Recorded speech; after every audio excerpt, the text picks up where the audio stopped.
Hey everybody, Ash here with Gents, and today I've got a fragrance haul for you. It's been a little while since I've done one of these, so I want to go over some of the things that I've picked up since my last haul video. I've got a good mix of designers and niche here, even some discontinued stuff as well. So this kind of checks all the boxes of the different things that I look for, the different things that I like. I've got 1, 2, 3, 4, 5, 6, 7, 8, 9, 10, 11, 12, 13 fragrances to go over here, so let's just jump into this.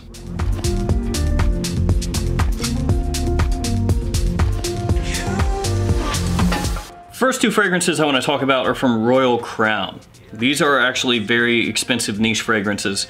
Up until very recently, they've been pretty hard to get in the US. With these fragrances, your best bet if you were in the US was basically to reach out to Royal Crown on Facebook and send them a Facebook message and say, hey, I'd like to buy whatever, you know, whichever Royal Crown fragrance that you're interested in, and work it out through them over Facebook Messenger, which of course is not necessarily the most efficient way to go about buying fragrance, especially considering how much these ones go for. I'm pretty sure that these retail were over $500. So they are on that upper end of niche fragrance prices. They're in the upper echelon. I got two. This one is called Noor. So there you can see, it has a nice kind of ambery color. And I think this one is pronounced Ytzma or maybe Ytzma. Yeah, go ahead and check that out. Y-T-Z-M-A. Just as a native English speaker, it's not a spelling that you're gonna see very often. But I digress. These two are very high quality fragrances. And just very recently, Royal Crown fragrances have started popping up in the US. These fragrances are on maxaroma.com right now. I also noticed a couple on eBay and on Facebook. Some people have started selling these. So these fragrances are starting to get out there. I've known about them for a long time. It's just been difficult to get my hands on them without paying, you know, a ton of money. Now this one, Ytzma, this one is compared to Tom Ford Tuscan Leather, or Parfums de Marly Godolphin, or Clive Christian C. You know, that whole family of fragrances that share a similar kind of fruity leather feeling. It gets compared to those. Interestingly, this one does not technically have a leather note. It has tobacco, it has oud, it does have fruits, but not an official leather note. It actually has a ton of listed notes. I'm not gonna put them all here because it would take up the whole screen and I would have to cycle it a couple of times probably to fit them all in there, but no leather. That being said, when you do smell this from the atomizer or when you spray it on your skin, the first thing that's gonna come to your mind is gonna be Tuscan Leather. It's not the exact same, just has a similar feeling. It's got the fruits, the base in it smells similar, even though it doesn't have leather and it has all these additional notes Tuscan Leather doesn't. I've only worn this once, but it did smell great. I'm looking forward to wearing that more and doing a review on the channel potentially here in the near future. And that's gonna bring me to this one, Noor. This fragrance, like the last one, also has a ton of notes, so I'm not gonna list them all out here or anything like that, or even try to cover all of them. This one is resinous, warm, sweet, very appealing, smells very high quality. And on Fragrantica, this is actually listed as a women's fragrance, but to me it's completely unisex. My wife smelled that one and in her opinion it actually leans more masculine than it does feminine. On Royal Crown's website they actually say this is unisex, so it's something that Fragrantica just screwed up on, it looks like. This one's a little bit powdery, it's got resinous sweetness which also makes it a little bit dark. There's some patchouli in here, there's a lot going on. Basically just if you like resinous fragrances, maybe not necessarily amber, but you know, resins, myrrh, things like that, and you like them in good amounts, you know, very high quality, then this one should be right up your alley. And we're gonna go from that one to another one that's a little bit resinous. This one is based off of Ambre. It's Elie Saab Essence No. 3 Ambre. This one I already have a review ready to go on, so that's gonna come out very soon. If you like amber fragrances, you should check this out, period. This doesn't have a ton of listed notes. Honestly, it doesn't change a huge amount from the opening into the dry down. It changes a bit, little nuances here and there, but it doesn't have a massive change, so it's fairly consistent in the way it smells the whole way through. It was done by Francis Kurkdjian, obviously from Maison Francis Kurkdjian. The bottle looks great, it looks very classy, it has a magnetic cap, and not a cheap, crappy magnetic cap. You can lift it by the cap, as you can see here. Some brands will go with the magnetic cap, and then it's just really cheap and crappy, and honestly, they should have just gone with the normal one. I'm looking at you, Original Penguin, but this one looks great. The fragrance smells awesome. One of the best ambers that you can get for the price. This fragrance on Fragrance Net, I believe, is in the $55 range after discount. I'm not sure what this goes for retail. I tried to look that up and I couldn't find it, but I imagine that it's well over $100. This smells 100% niche quality. I know that gets thrown out a lot. People will say, oh, niche quality. And in general, I think that's kind of a stupid thing to say. But in this circumstance, niche quality. They could legitimately take that and probably put it into a Maison Francis Kurkdjian bottle and charge 3-4 times the price what you can pick this one up for. Next up, let's talk about this one, Paco Rabanne Pure Excess Night. I loved the original Pure Excess. This one, I'm still kind of on the fence. I'm giving it some wearings, trying to figure this one out. One thing that they did do is they changed the cap on these. As you can see there, the cap comes all the way off. On the original Pure Excess, it had that kind of Zippo deal where it would flip up like this, and then you would flip it back down. A lot of people are gonna really like that they changed the cap. I actually preferred the Zippo one. It was a pain to spray. It could be a pain in the butt, but it gave it a little more character. This one I'm gonna be reviewing before too long, so I'm not gonna talk about this for an extended period of time here. A lot of sweet notes on there. They're basically doing what the name says. They're trying to take the original Pure Excess and make it more of a nighttime fragrance, but honestly, the original Pure Excess to me was a good nighttime fragrance as is. But like I said, I'm gonna keep giving that some wearings and see where it takes me. Next up, I wanna talk about this fragrance from Maison Violet. It's called Tanagra. This fragrance I really, really, really enjoy. It's basically a very fresh, watery, floral fragrance. Now, Violet is actually a French house that was huge back in the early 1900s. But then it actually went out of business, I believe, in the 50s, and it has recently been revived. And there are currently 4 fragrances released by the house. This is the most recent. It has notes of musk, cashmere, cedar, freesia, iris. It's very fresh, like I said, a little bit aquatic, like a watery flowers.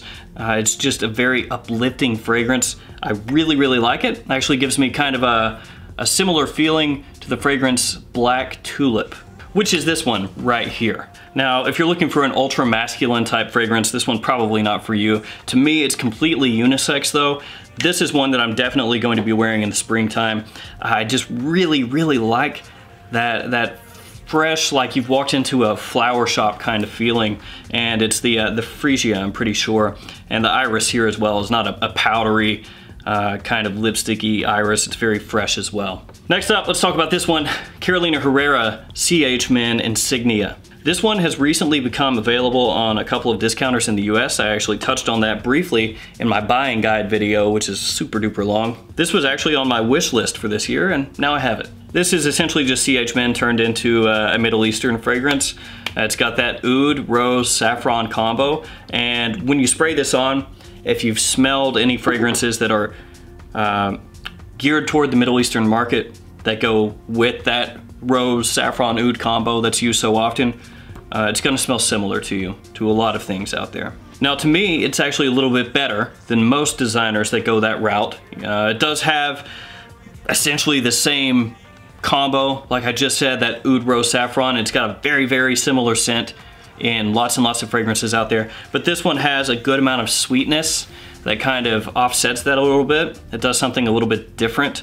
It is maybe too sweet for some of you out there, I would say. But I've only given this a few wearings, so I can't go into too much more detail on that one. If you're interested in it, I'll do a review in the future. Next up, let's check this one out. Jovan Sex Appeal.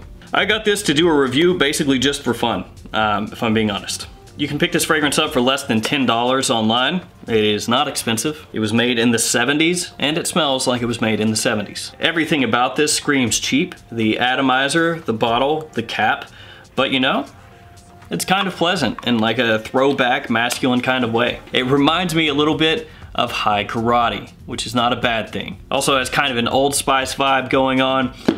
Just classic masculine kind of fragrance. I'll review that in the future just for fun. Okay, next up, let's talk about some discontinued ones. Kenneth Cole, New York. These are on eBay right now, or they were as of this video, for a pretty good price. I think $19 for these, which are 1 ounce each. So essentially it works out to like $9.50 for a 1 ounce bottle. This fragrance came out in 2002. It's got kind of a fresh feeling about it, and lots of guys use this as a daily wear back, 17 years ago. It's got vetiver, orange, lemon, musk, some aquatic notes. It's just a fresh, easy to wear kind of fragrance that you would spray on once you hop out of the shower. I only had this bottle and it's only about halfway full. So when I saw those for so cheap, I was like, yeah, let me go ahead and scoop those up, make sure that I never run out of it. And I know some of you guys out there watching this video wore this back in the day, so if you did, let us know in the comments. And here's the other discontinued one that I've got.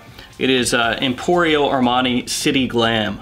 Very interesting bottle type. I only got a 1 ounce bottle. These go for a decent amount of money nowadays. This has got peppermint, orange mint, vetiver, and musk in here. And I've got to tell you, when I opened this up, it reeked. Not the fragrance, the box. This came out in 2005, and it had sat in its box for over a decade before I opened it up. And it just had this really strong metallic, almost like a spray paint kind of smell inside the box. Not exactly sure why. The fragrance is fine, but the box was not. It's a nice smelling fragrance. It's green, a little bit bitter, a bit of citrus in there as well. I just like the bottle. I really wanted to have this one in the collection, and picked it up for a decent price. So there we go, Emporio Armani City Glam. Azzaro Chrome Aqua. This one I gave a bunch of wearings, and it is ready for review. This one has iced grapefruit, vetiver, and aquatic notes in it. And this one kind of follows up on the last summer chrome release, which was Under the Pole, which I own. It's up here somewhere. Under the Pole I have not reviewed. I bought that with the intention of reviewing it. If anybody out there is interested, let me know and I'll get working on that one. Interestingly enough, when I sprayed this on in very cold weather, I actually like the way it smells more than when I wear it indoors in warmer weather. In case you're watching this in the future, it's winter right now. So yeah, in the winter cold, I actually really like the way Chrome Aqua smells. It gives off a truly iced grapefruit kind of feeling. It smells like that. When you're indoors or it's warmer, it comes across nice, but not as good as when it's cold. The knock against this one is gonna be the performance. For me, not so good. I will review this in the very near future, so be on the lookout for that if you're interested in this fragrance. But with pretty much all chrome fragrances, I would say just wait. It's gonna show up at discounters very soon and be very cheap when it does. Next up, my new Guerlain. It is Dandy. This is one that I actually checked out in Chicago back a year and a half or so ago. They had a Guerlain counter. I checked this out there, put it on the list of things that I would like to get, and now I finally have it. I love the design of these bottles. I love the way the wood frames the glass. I love the writing that they do on the spine of the bottle. It just looks really nice. First one from this entire collection that I own. Hopefully I'll get more in the future. And I get really nice longevity on this one. I was actually wearing this just yesterday. It projects quite well off my skin, and it lasts all day for me. And even though this is probably technically more of a fall and winter type fragrance, I'm gonna get some wear in the coming spring with this one as well. All right, next up, Thomas Cosmala, number 8, Tonic Vert. And Thomas Cosmala is going to be at Essence in April, which I am going to. So it's possible that I can meet them in April and cover some more of their stuff for you guys while I'm in Milan for that. This is a very bracing fragrance. It smells a little bit like crushed leaves, like crushed mint leaves and citrus. A little bit like muddled mint with citrus in the opening and a musky vetiver dry down. Actually smells very nice. The bottle's just clean and classy. The cap is a heavy metal cap. I just really like it all the way around. And I did get some samples from this house as well, and I was equally impressed by a number of those too. So that's a house that actually is now firmly on my radar, and I'm looking forward to trying to pick some more of those up in the future. And the last thing we're gonna talk about is Dunhill Century. And this is a tester, it says so right here. I bought this from fragrancebuy.ca. This is a very odd bottle size. It's 135 milliliters. Very random size. I'm not sure if I have another bottle in my entire collection that's that size. I don't know why they made it that way, but whatever. And in actuality, when I bought this, this size tester, 135 milliliters, was cheaper than a full presentation 75 milliliter size bottle. And what's interesting is even though this is a tester, it did come with the cap, and it came with a box that looks like the normal box, I believe. The only difference is it has a sticker on the box that says tester. So I don't know. I think if you're interested in this one, just buy the tester. The cap is kind of interesting. You're supposed to just twist it and then it pops up like that. And this is a magnetic cap as well, as you can see there. This one has cypriol, neroli, citrus, sandalwood, cardamom as some of the notes. Comes across 100% as a springtime fragrance to me. It's fresh, green, a little bit bright. It is a good quality fragrance. Dunhill is a little bit interesting to me because some of their fragrances seem like very high quality fragrances as far as the ingredients and the blending go for a designer release. And then other releases of theirs seem to be very low quality. I know there are people out there that love them, but like Dunhill Desire Blue, those seem very, very cheap, very synthetic type fragrances. And then you have things like Icon, which are just not even close to Desire in terms of quality. When you smell those side by side, it's just like night and day. Century to me is closer to the Icon side of things. It does smell like a good quality fragrance. It doesn't smell like one of their super cheap ones. So I'm glad I picked this up, got it for a good price. Bottle is a little weird to hold in your hand because it's essentially just a cube with little concave circles taken out of it. But if nothing else, it's interesting looking. All right guys, that's gonna do it for this haul. This video ran longer than I was expecting. I apologize for that. Let me know some of the things that you've picked up lately, and if you want me to review any of these, let me know which ones in the comments. I've thought about reviewing all of them, to be honest, but I don't know if I have that much time. So let me know what you want to see, and I'll try to prioritize those. As always, thank you so much for watching. Please like, comment, subscribe. I'll see you guys again next time.